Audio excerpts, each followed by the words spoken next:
And হ্যাঁ, তো আমরা রিয়েক্ট যে শিখতেছিলাম এবং আমি নিজেও শিখতেছিলাম এবং আপনারা যদি আমার ভিডিও প্রতিনিয়ত দেখে থাকেন তাহলে আপনারা জানেন যে আমি শুরুতেই কি বলি। সো আসসালামু আলাইকুম এভরিওয়ান, কি অবস্থা সবার? আশা করি সবাই ভালো আছেন, সুস্থ আছেন, সুন্দর আছেন। আমিও আলহামদুলিল্লাহ ভালো আছি। ওয়েলকাম টু মাই চ্যানেল, যেখানে আমি নিজে শিখি এবং আপনাদেরকে শেখাই। সো জিনিসটা হচ্ছে এরকম যে আমি গত ভিডিওতে আপনাদেরকে রিয়েক্ট জেএস ইনস্টলেশন এবং এর ফাইল স্ট্রাকচার নিয়ে বলছিলাম, এন্ড এই ভিডিওতে আমরা কিছু কোডিং করব, যেটা আমাদের ভাল লাগে করতে।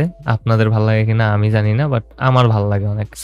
সো কোডিং এর ক্ষেত্রে যে প্রথম কাজটা আমাদের হবে সেটা হবে আমাদের মেইন ফোল্ডার থেকে এসআরসি যে ফোল্ডারটা আছে এটাকে ফুললি ডিলিট করে দেওয়া। এবং আমি এটাকে ডিলিট করে দিলাম। ডিলিট করে দেওয়ার পর আমাদের কাছে কিছু থাকবে না, এবং যেহেতু সোর্স ফোল্ডারের ভেতরেই আমরা সব কাজগুলো করব, সেহেতু আমরা আরেকটা সোর্স ফোল্ডারকে তৈরি করে নিব আমাদের অ্যাপের ভেতর, এবং অ্যাপের ভেতর ফোল্ডারের নামটা আমরা সেম ওয়েতে এসআরসি দিব এবং এন্টার প্রেস করব। তাহলেই আমাদের প্রায় কাজ শেষ। এন্ড দেন আমরা আমাদের সোর্স ফোল্ডারের ভেতরে একটা ফাইল তৈরি করব index.js নামে। আপনাদের যদি গত যে ভিডিও ছিল সেই ভিডিওতে আমি আপনাদেরকে ইন্ডেক্সের ভেতরে কি থাকে সে ব্যাপারে একটু জানাইছিলাম, এন্ড এই ভিডিওতে আমরা ইন্ডেক্সটাকে এবং সোর্স ফোল্ডার থেকে একেবারে জিরো থেকে বিল্ড করা শিখব, এবং প্রত্যেকটা যে এলিমেন্ট আছে আমাদের এই রিয়েক্ট মডিউলের সেগুলো আমরা খুব ভালোভাবে বুঝে নেওয়ার চেষ্টা করব। তো index.js-টাকে আমি সবার প্রথমে তৈরি করে নিলাম, এবং এর ভেতরে আমরা আমাদের ফার্স্ট কম্পোনেন্টকে তৈরি করব। কম্পোনেন্ট জিনিসটা কি সেটা যদি আমি বলতে হয় সহজ ভাষায়, আমি পাবলিকের ভেতর index.html এ গেলে আমরা এখানে যে রুট ডিভটা দেখতে পারতেছিলাম সেটার ভেতরে যা থাকবে সকল কিছুই আসলে কম্পোনেন্ট। আসলে কম্পোনেন্ট বলতে বোঝানো হইতেছে এক একটা ফিচার যেগুলো আমরা আমাদের ইন্ডেক্সের মাধ্যমে তৈরি করব, এবং আলাদা আলাদা কম্পোনেন্ট তৈরির মাধ্যমে আমরা আমাদের ওয়েবসাইটটাকে সুন্দরভাবে বিল্ড করব। সো এই কারণে আমরা সবার প্রথমে index.js এ চলে যাব, এবং index.js এ যাওয়ার পর আমি একটা ফাংশন তৈরি করে নিব। এবং ফাংশনটা তৈরি করতে হয় কিভাবে? জাভাস্ক্রিপ্টে আপনারা হয়তো জানেন, FUNCTION পুরোটা লিখতে হয় ফাংশন। তারপর আমি লিখে দিলাম হ্যালো WORLD, এন্ড এখানে যদি আমার নামটা দেখেন, হ্যালো ওয়ার্ল্ডের এইচটা বড় এবং ডাব্লিউটা বড়, কারণ এটা একটা রুলের মতো যে রুলটাকে আমরা ফলো করব। এটা দেখে আসলে পরবর্তীতে যারা আপনাদের কোডটা দেখবে তারা বুঝতে পারবে যে আসলে এটা একটা ফাংশন নাকি ক্লাস নাকি কম্পোনেন্ট না অন্য কিছু, এই জিনিসগুলো। এন্ড তারপর আমাকে একটা ব্রেকেট দিতে হবে, এন্ড আপনাদেরকে এটা ফলো করার একটা পরামর্শ আমি দিব, কারণ পরবর্তীতে আপনারা যখন রিয়েক্ট শিখে ফেলবেন এবং অন্যান্য কোড দেখবেন, কোড বেস দেখবেন, তখন আপনারা দেখে বুঝতে পারবেন যে আসলে কোনটা ফাংশন এবং কোনটা কম্পোনেন্ট, আলাদা আলাদা জিনিসগুলো আপনারা আসলে বুঝে নিতে পারবেন। সো এই জন্যই এখানে এইচটা বড় হাতের, ডাব্লিউটা বড় হাতের, এটাকে ক্যামেল কেসও বলা হয়, এবং ক্যামেল কেসটা আমরা সব ক্ষেত্রে ইউজ করব আসলে। তারপর আমাকে একটা সেকেন্ড ব্রেকেট দিতে হবে, এবং সেকেন্ড ব্রেকেট দিয়ে দেওয়ার পর আমি এখানে লিখবো রিটার্ন, এবং আমি এখানে HTML এর কিছু কোড লিখে দিতে পারি। যেমন এখানে আমি h1 ট্যাগটা দিয়ে দিব, এবং h1 ট্যাগের ভেতর লিখে দিলাম হ্যালো ওয়ার্ল্ড। এন্ড এটা দিয়ে আপনারা বুঝতে পারতেছেন যে আমাদের একটা নর্মাল একটা ফাংশন তৈরি করলাম, এবং যেখানে আমরা একটা HTML এর কোডকে পুশ করতে পারতেছি। আসলে এই ফাংশনটার কাজটা কি হবে? এখানে যে রিটার্নটা করা হয়েছে h1 ট্যাগের ভেতর, এই রিটার্নটা আসলে আমাদের index.html এর ডিভের ভেতর চলে যাবে, এবং ডিভের ভেতর গিয়ে এটা এখানে বসে যাবে। সো আসলে আমাদের যে ওয়েব পেজটা হবে সেটার রুটের ভেতর আমরা একটা কম্পোনেন্টকে তৈরি করলাম যেটা হ্যালো ওয়ার্ল্ডকে শো করবে h1 ট্যাগের মাধ্যমে। এন্ড আমরা এটা দেখবো, আমরা এখন আমাদের সার্ভারটাকে স্টার্ট করি নাই। যদি গত ভিডিওটা দেখে থাকেন তাহলে আপনারা জানেন সার্ভার স্টার্ট করার জন্য আমাদেরকে টাইপ করতে হবে npm start। সেটা আমরা এখনই করব। আমি জাস্ট আপনাদেরকে একটা স্ট্রাকচার তৈরি করে দেখিয়ে নিতে চাই। এখন যদি আমি আপনাদেরকে জাস্ট আমার যে সার্ভার আছে সেটাকে স্টার্ট করে দেখাই, আর আমি এখনই বুঝতে পারলাম যে আমার স্ক্রিনটা প্রচন্ড ছোট হয়ে আছে, সিনট্যাক্সটা, ফন্টের সাইজটা। আমি ওটাকে বড় করে দিব, এবং তারপর আমাকে আবার ওই সিডি ব্যবহার করতে হবে। আমি আমার অ্যাপের ভেতরে যাব, এন্ড সেখানে অ্যাপের ভেতরে গিয়ে আমি লিখবো npm start, এন্টার প্রেস করলাম, এবং এন্টার প্রেস করার সাথে সাথে আমাদের সার্ভারে এটা শো হবে। এন্ড সব সময়ের মতো এটা একটু সময় নেয়, তো যদি একটু ওয়েট করেন তাহলেই আপনাদের ব্রাউজারটা ওপেন হয়ে যাবে, এবং ওপেন হয়ে আপনাদেরকে এমন একটা স্ক্রিন দেখাবে। আগের ভিডিওতে যদি দেখে থাকেন স্ক্রিনটার মধ্যে রিঅ্যাক্টের একটা লোগো থাকার কথা, কিন্তু এই ভিডিওতে সেটা হচ্ছে না। কারণ কি, আমি সোর্স ফোল্ডারকে পুরোপুরি ডিলিট করে দিছি এবং সেখানে যা যা থাকার কথা কোনো কিছুই আসলে সেখানে নাই।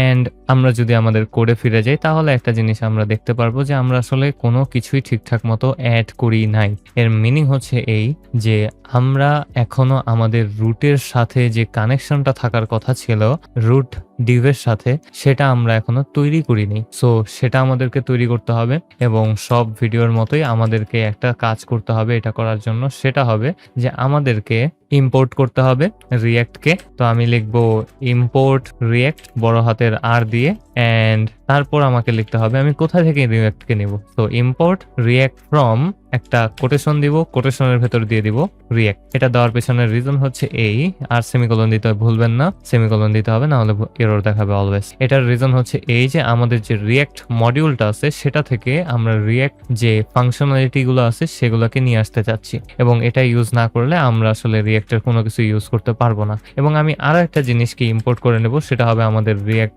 ডোম।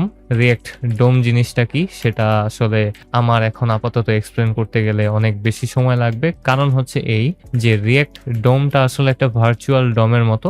যদি আপনারা ডোম ব্যবহার করে থাকেন আগে জাভাস্ক্রিপ্টের কোথাও, তাহলে আপনারা বুঝবেন যে আসলে ডোমের কাজটা কি। কিন্তু আমি আপাতত আপনাদেরকে এটা ব্যবহার করতে উদ্বুদ্ধ করব না। এটার কিছু ফাংশনালিটি আমরা দেখব এবং সেটা আসলে কিভাবে কাজ করে ওইটাও আমরা জানবো। এবং এখানে একটা জিনিস বলে নেওয়া ভালো যে আমরা এখানে রিটার্নের ভেতর যে হ্যালো ওয়ার্ল্ড ট্যাগটাকে H1 ট্যাগের ভেতরে দিছি, সেটা আসলে আরেকটা নাম বললে বলা যায় যে এটার নাম হচ্ছে JSX।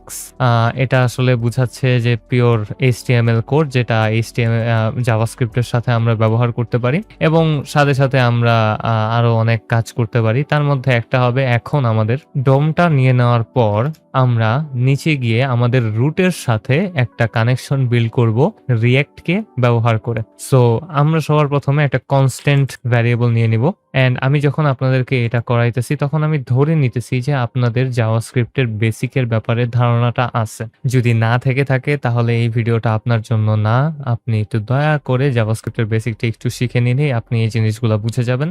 আর যদি একটু কষ্ট করে একটু যদি খুঁজে দেখেন যে আসলে কিভাবে কি হইতেছে, এখানে সিনট্যাক্সটা দেখে নেওয়ার চেষ্টা করেন, তাহলেই আপনি আসলে বুঝে যাবেন যে আমি এখানে কি করার ট্রাই করতেছি। সো কোনো ভ্যারিয়েবলকে ডিক্লেয়ার করার জন্য জাভাস্ক্রিপ্টে const ব্যবহার করা হয় অথবা কনস্ট্যান্ট। এটার পরে আমি আমার ভ্যারিয়েবলের নামটা দিয়ে দিলাম রুট এবং আমি ট্রুথ দিছি, নাইস রুট। এবং তারপর আমি ব্যবহার করব রিঅ্যাক্ট ডমকে, যেটা আমি ইম্পোর্ট করে নিয়েছিলাম, এবং সেটার একটা ফাংশনের নাম হচ্ছে ক্রিয়েট রুট। সো এখানে আমি ক্রিয়েট রুট ফাংশনটাকে ব্যবহার করব। আমার কাছে বড় হাতের আর দিতে হবে এবং ক্রিয়েট রুট ব্যবহার করার পর আমি বারবার যখন এটা ব্যবহার করি তখনই আমার ট্যাগের ভেতরে চলে আসে। I am sorry about that. So create রুটের পর একটা ব্রেকেট দিয়ে আমাকে এখন এলিমেন্টটাকে ক্যাচ করতে হবে। সো এখানে যে ডিপটা হয়েছে সেটাকে আমি এখন নিয়ে আসবো এখানে ইনজেক্ট করার মতো। সো আমি এখানে লিখবো document dot get element by ID. So এটা হবে গেট এলিমেন্ট বাই আইডি। এর মাধ্যমে আমি কোনো একটা এলিমেন্টকে এখানে ডিভ এটার আইডি অনুযায়ী আমি এটাকে ক্যাপচার করতে পারি এবং এটার ভেতরে কোনো কিছুকে ঢুকাই দিতে পারি। গেট এলিমেন্ট বাই আইডি, তার ভেতরে আমি আইডির নামটা দিয়ে দিব কোটেশনের মাধ্যমে। সো এটা দিলে সে অটোমেটিক খুঁজে বের করবে যে কোথায় আমাদের রুটটা আছে, সেটা আমাদেরকে নিয়ে আসবে এবং এরপর এখানে এই রুটের যে ট্যাগ আছে ওইটার ভেতরে আমাদের কোডগুলাকে ইনজেকশনের মতো দিতে থাকবে। এবং এই কারণেই আমরা একটা রুটকে তৈরি করলাম যেটা আমাদের রিঅ্যাক্ট ডম মডিউলের মধ্যে আছে এবং ওই ফাংশনটাকে ব্যবহার করার মাধ্যমে আমরা আসলে আমাদের এই ফুল প্রসেসটাকে চালাবো। কিন্তু এখনো আসলে শেষ হয়নি, আমাদেরকে এই জিনিসটাকে রেন্ডার করতে হবে। রেন্ডার করাটাও খুব ইজি। আমি নিচে লিখবো আমাদের যেই ভ্যারিয়েবলটা আমরা তৈরি করছিলাম, অথবা এটাকে আপনারা অবজেক্টও বলতে পারেন যদি অবজেক্ট ওরিয়েন্টেড প্রোগ্রামিং এর আপনাদের ধারণা থেকে থাকে। আমি আপাতত ভ্যারিয়েবলই বলতেছি যেহেতু এখানে আমরা আমাদের রুটটাকে তৈরি করছি, সেহেতু আমি লিখবো রুট ডট রেন্ডার এবং রেন্ডার একটা ফাংশন যেহেতু তাহলে ব্রেকেট দিতে হবে। তারপর আমরা আমাদের ফাংশনের নামটা এখানে দিয়ে দিতে পারি। তো ফাংশনের নামটা কি ছিল? Hello world. আমি এখানে দিয়ে দিলাম হ্যালো ওয়ার্ল্ড। তাহলে আসলে একটা প্যারার জিনিস তৈরি হইতে পারে, বাট আমার এখানে সাকসেসফুলি রান দেখাইতেছে। কিন্তু এটা এভাবে আমরা করব না। আমরা দেখব যে আসলে কি হয়। আমি জাস্ট আমার সার্ভারটাকে একবার চেক করব যে কোনো কিছু রিলোড হইছে কিনা। না হয়নি। কারণ কি, এটা আসলে আমি ঠিকমতো এখনো দিতে পারি নাই। এটা আমাকে দিতে হবে একটা ট্যাগের ভেতর। সো স্টার্টিং ট্যাগ এবং এন্ডিং ট্যাগ অনুযায়ী আমাকে অ্যাড করতে হবে, এবং স্টার্টিং এবং এন্ডিং ট্যাগ দিয়ে দেওয়ার পর দেখতে পারতেছি যে এখানে সাকসেসফুলি রান হওয়াটা দেখাইতেছে। এখন আমি যদি এখানে রিলোড করি এবং আমার এখানে এখনো এটা রান হয় নাই, না হওয়ার পিছনে কারণ হচ্ছে যে আমি এটাকে আমার সার্ভারটাকে আরেকবার স্টার্ট করতে হইতে পারে। এই বাগটা হঠাৎ করেই দেখা দেয় মাঝে মধ্যে। এন্ড আমি আরো একটা প্রবলেম দেখতে পারছি যে এত বছর ধরে পাইথন করার কারণে আমি সেমিকোলন দিতে ভুলে যাই, এবং আমি এখানে সেমিকোলন অ্যাডই করিনি। এন্ড সেমিকোলন গুলো দিয়ে দেওয়ার পর আমি একটু এরর চেক করলাম। তারপর এখন আমি আবার আমার সার্ভারটাকে স্টার্ট করব এবং দেখব যে আমার হ্যালো ওয়ার্ল্ডটা আসলে শো হইতেছে কিনা। এন্ড আমার সার্ভারটা স্টার্ট হয়েছে এবং এখানে কোনো কিছু শো হইতেছে না। এটার রিজনটা হবে এই যে আমি আরেকটা ভুল করছি, সেটা হবে এখানে রিয়েক্ট ডম লেখিনি, আমি রিয়েক্ট দিছি। রিয়েক্ট ডম না দিলে হবে না, রিয়েক্ট ড্যাশ দিয়ে আমি এখানে ডম দিয়ে দিব। তারপর স্ল্যাশ দিয়ে আরো একটা জিনিস অ্যাড করতে পারেন আপনারা, সেটা হবে ক্লায়েন্ট। এবং রিয়েক্ট ডম স্ল্যাশ ক্লায়েন্ট হচ্ছে আলাদা একটা মডিউল, যেটা থেকে আমি রিয়েক্ট ডম ফাংশনালিটিটাকে নিতেছি এবং সেটার মধ্যে থেকে ক্রিয়েট রুটটাকে নিতেছি। আমি একটু বেশি কথা বলতেছি আমার মনে হয়। এইসব জিনিসগুলো আপনাদের দেখার অত প্রয়োজন নেই। আপনারা জাস্ট এটা মাথায় রাখেন যে আপনাদেরকে ইম্পোর্ট করতে হবে রিয়েক্টকে, ইম্পোর্ট করতে হবে রিয়েক্ট ডমকে রিয়েক্ট ডম স্ল্যাশ ক্লায়েন্ট থেকে, এবং আপনাদেরকে অবশ্যই একটা রুটকে তৈরি করে সেটাকে রেন্ডার করতে হবে। এবং আপনারা যে কম্পোনেন্টকে তৈরি করবেন সেই সকল কম্পোনেন্টকে অবশ্যই একটা ফাংশন আকারে থাকতে হবে, এবং সেই ফাংশনটাকে রেন্ডার করার মাধ্যমে আমরা কোনো কিছুকে শো করব। এন্ড এখন যদি আমি আমার ওয়েব পেজে চলে যাই তাহলে দেখতে পারবো h1 ট্যাগের ভেতর হ্যালো ওয়ার্ল্ডটা শো হইতেছে। আমি h1 ট্যাগের পরিবর্তে এখানে h3ও দিয়ে দিতে পারি। h3 দিয়ে দেওয়ার পর আমরা সেম ধরনের জিনিসপাতি আসলে দেখতে পারবো, এবং আমি ফিরে গেলাম, দেখতে পারবো যে এটা একটু ছোট হয়ে গেছে। এন্ড আমি এটার সাইজ একটু বড় করে দিতে পারি, 175 দিয়ে দিলাম যেন আপনারা ঠিকঠাক মতো দেখতে পারেন।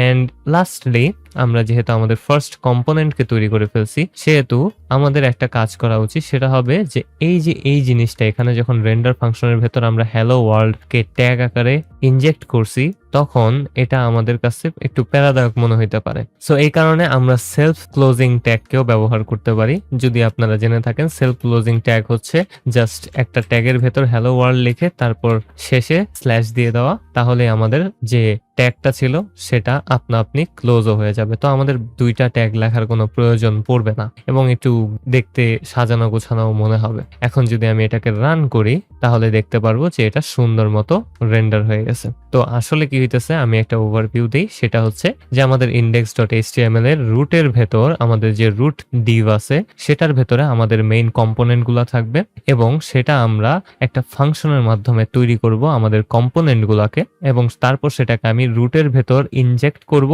কিভাবে, আমাদের রিয়েক্ট ডম যে ছিল সেই মডিউলটাকে ব্যবহার করার মাধ্যমে। রিয়েক্ট ডমের ভেতর একটা ফাংশন আছে যেটার নাম হচ্ছে ক্রিয়েট রুট। এটা আমাদের রুটকে খুঁজে বের করে এবং নতুন একটা রুট কম্পোনেন্টের তৈরি করে। এন্ড দেন আমাদের এই রুটটা আসলে কোথায় থাকবে সেটা আমরা সিলেক্ট করতে পারি আমাদের document.getElementById ফাংশন ব্যবহার করার মাধ্যমে। সো index.html টা হচ্ছে একটা ডকুমেন্ট যেটার ভেতরে আইডি রুট বিশিষ্ট একটা ডিভ আছে। আমরা আসলে এর মাধ্যমে আমাদের ডিভটাকে সিলেক্ট করতেছি এবং আমরা তারপরের লাইনে রেন্ডার করতেছি। রেন্ডার করার মিনিং হচ্ছে এই যে আমাদের কাছে যে ফাংশনটা ছিল সেটাকে আমরা আমাদের ডিভের ভেতরে পুশ করে দিতেছি। এন্ড আমরা যদি আমাদের পেজটাকে একটু দেখি এবং ইন্সপেক্ট করি যে আসলে কিভাবে আমাদের স্ট্রাকচারটা হয়েছে, তাহলে বডির ভেতর গেলেই দেখতে পারবো ডিভ রুটের ভেতরে আমাদের হ্যালো ওয়ার্ল্ডটা আছে।